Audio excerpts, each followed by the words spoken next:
fortunate we are here at Daystar, this beautiful, beautiful community, this beautiful house, beautiful music. Thank you, Catherine and Elizabeth. It was wonderful. If my children had not ruined the word awesome for me, I will tell you that Tom and Margaret are awesome.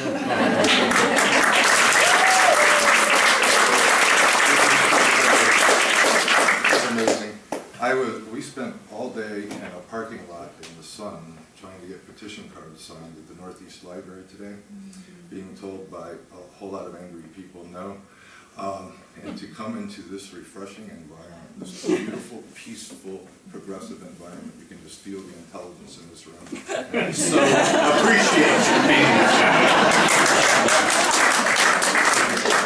Just to give you an idea, some people know, some people don't, what we do, what public defenders are, and why we exist.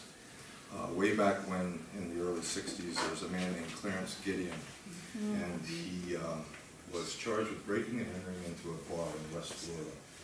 There was one eyewitness who said, I saw him leave with Coke and beer and wine and money falling out of his pocket. He got in a cab and he left. That was basically the only evidence against him, other than he had some loose change in his pocket when he was arrested. Clarence Gideon was a small-time drifter, non-violent criminal who had been to jail a number of times. He had 8th grade education. He left home in, I think, about 16. Anyway, he was smart enough to ask for a lawyer when they charged him with this crime. And of course, under Florida law at the time, unless it was a capital crime, you were not entitled to a lawyer. So he was denied a trial. He went to trial, he defended himself, he was found guilty, and he was given the maximum sentence of 5 years in prison. From his prison cell, he did a writ of habeas corpus to the Florida Supreme Court saying I'm being wrongfully held because I was deprived of a lawyer. Florida Supreme Court says we don't care, that's our law. So Mr. Gideon sat down and handwrote a petition to the U.S. Supreme Court and said, you're denying me my 6th Amendment right to counsel through the 14th Amendment to the states, and I should have had a lawyer. And lo and behold, despite their own precedent that said that the states didn't violate due process by not giving lawyers in certain situations, they agreed with Clarence Gideon and said he has to get a new trial. Well, he got a new trial, but 2,000 other people were released because the statute of limitations on their cases had expired, and they too were deprived of their rights. It's a lot of people in 1963 in our prisons. In any event, he goes back to trial. This time he gets an appointed lawyer who is in the private bar, happens to know the rules of evidence, happens to know how to confront witnesses. And he takes that eyewitness and he rips him apart and basically proves that he was the lookout for the 3 kids that went into the bar and stole the stuff. He gets the taxi cab driver to testify as a witness that Gideon couldn't get. He didn't know about subpoena power, how to get somebody. Taxi cab driver says, yeah, I picked him up at that location. He had no cokes, he had no beer, he had no wine, he had nothing on him. Wasn't sweating, didn't look guilty about anything. Well, he was acquitted. That's the reason why the public defender is important. Because 80 to 90% of the people charged with crimes cannot afford a private attorney. Private attorneys are not greedy, nasty people, but it's expensive to defend a case. And you have to get paid for your time, and then you also have to pay for depositions, transcripts, et cetera, et cetera. So we do thousands of cases every year in the circuit. The circuit is 6 counties: Franklin, McCullough, Jefferson, Leon, Gadsden, and Liberty. 3,700 square miles, 500,000 residents, thousands of criminal cases every year. We also happen to have a prosecutorial authority, and while I'm on this subject, there's a lot of races up. And this is probably not the highest profile one. We got sheriff, state attorney, a number of things that are vitally important to criminal justice. And so this is a very, very huge election. We have a prosecutor that files 91.4% of the cases that come across his desk, highest prosecution rate in the state. He has the lowest conviction rate, and we have the highest trial rate. Okay? And even at that, we're only doing 4.1% of the cases are going to trial. But we're winning most of them. And the ones that don't go to trial, they cave in at the last minute and actually some justice is done. Maybe after that man sits in jail for 12 months and can't make bond. And then it's done. That's why we're important. If we do our job right, we can assist many, many people. A little bit about my view of this and how we try to approach this. Nancy has run a fantastic office. She was the first female public defender elected in the state of Florida. She is wise, she is gentle, she is smart. We have the lowest turnover rate in the state, even though it's still high in our office. There's a reason for that, because it's good conditions of confinement. You have a very flexible way of working, and as long as you're working and representing the clients, it doesn't matter how you do it. Okay? But we have juvenile, misdemeanor, felony, capital, mental health, all kinds of cases. And they have to be done right. And we're not always right.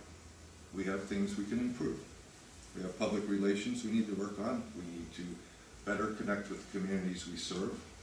I would like to have some volunteers from my office out in the community fixing basketball courts, playing with kids in parks, what the cops are supposed to do, what they're not doing, because they're doing cop squads when they're out there basically trying to set people up to get arrested. But what the cops squad was designed to do was go out in the community and reassure the community that we're here to help you when you need us, but not just to arrest you. My theory is no child comes out of his mother and says, I want to go to prison someday. Or I want to be a thug. Mommy, can I be a thug when I grow up? Can I be a gangster? Can I shoot people? But what happens is we are the fortunate. We are the fortunate. I went to Cub Scouts. I went to Little League, right? And attacked mother and father. They told me education is important. They told me if you don't go to college, I was basically going to be disowned. Okay? So many of our children do not have that guidance. It's a shame, but that's what it is. Public defender can't cure that, but we can be a part of the solution. And we are. We have social workers in our office. We do more mental health evaluations in our office than the entire state. Any office.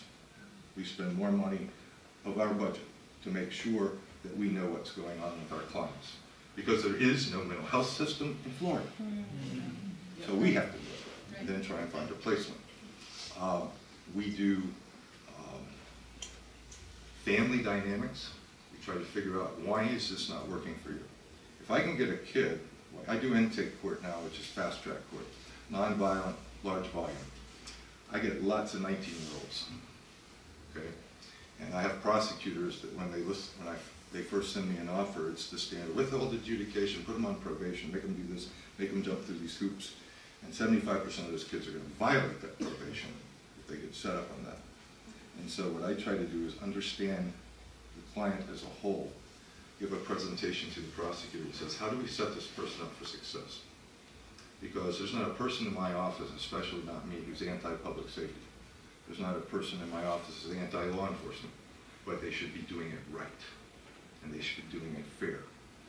We've tried to incarcerate our way out of crime, and all it does is increase crime and create more angry people on the street.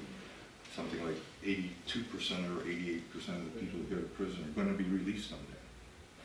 And if they're released and we've done nothing to help them, we've done nothing to get it any better, they're going to be really pissed when they get out.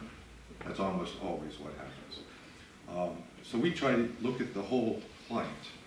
We try a lot of cases. We also resolve a lot of cases. Because if you're trying 4%, you're settling 96.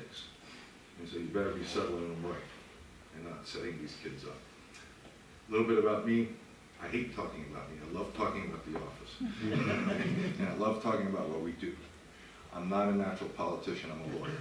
And I'm an advocate for the disadvantaged. I love these people because they're, for the grace of God, go I. And I know that. And almost all of them can be tweaked. They can be influenced. Sometimes it's just listening to them, and nobody's ever listened to them. But Tom and Margaret, Eric, I held Elizabeth when she was hours old at the hospital. Okay? I was raised around Central Florida. I went to the University of Florida, got a philosophy degree, and sort of a quasi-minor in religion, a quasi-minor in English, because back then nobody's pressing you to get out in 30 days. So I experimented a little bit, and then I went to law school. After that, I planned on being an environmental lawyer. I was going to work on water law. That's what I studied. That didn't work out because I went to West Palm and they weren't going to pay me anything. So I ended up lost in transit. And my first job was public defender, Judge Lucky, Tampa, Florida. And I did that for a couple of years, and then I did a little AG work with the Attorney General, and then Mike Allen hired me. I went to the public defender. Then I went to the state attorney in Sarasota for a little bit. I was a little ADD. Jumping around, and then, but I finally came back up here in 1983, I believe it was, and I've been here ever since. And I love this place, and defending is what gets me. Okay, went to private practice for 10 years with Hal Richmond after being with a variety of agencies, still doing conflict work, still doing criminal defense, doing dependency cases with children. By appointment, that type of thing. And then that got old, and I went to CCR North, which was Capital Collateral Regional Council, Northern Region, which is a real long name for we represent people on death row who have very little hope. And we have to reinvestigate, we have to look at this case from the very beginning, and you wouldn't believe how many bad lawyers there are out there, and you wouldn't believe how many prosecutors hide the ball, you wouldn't believe how important this is politically to convict someone who's just a poor black guy who might be right on IQ 72. Okay? And so that work will kill you. My wife's doing it right now. Let's go back over there, is doing it right now. And I did that for 3 years, and I was about I sat across from Judy Bueno Año right before she was executed. I sat across from Anthony Bryan right before he was executed. I helped with Marty McLean on the electric chair suit to try to get the electric chair thrown out, which Florida didn't do, but when it got certified to the U.S. Supreme Court, the legislature said, oh hell, we're going to lose this. And so they modified it, so the electric chair was gone. So in 2000, I went to Nancy, and I done everything in the office. I've done appeals, did juvenile, did misdemeanor, done felony, did capital for 3.5 years recently, which almost killed me again. And then Nancy said in 2013, I think I'm going to retire. Are you going to run? I said, are you kidding me? But then I looked around the office, and we have over 100 employees, and they're great employees. And we do appeals for this entire district, as well as trials. We have satellite offices everywhere. A lot of these people are either in drop, getting close to drop, and they've been years of giving service to this office. And so this is not about me. This is about the office. It's about the mission. It's about Gideon. And it's about the clients. And it's about the employees in the office that are important. And I think we can do it better. No matter how good you are, everything can be done better. And I wanted to try and connect to the community a little more. I feel very, very fortunate that you are here. Whatever you have done already, thank you. If you haven't signed a petition card, please do. And I was going to take questions, but since the band is waiting to do their last song, I will be here. Huh? You sure? Okay. Any questions about what we do, what I'm planning? Good.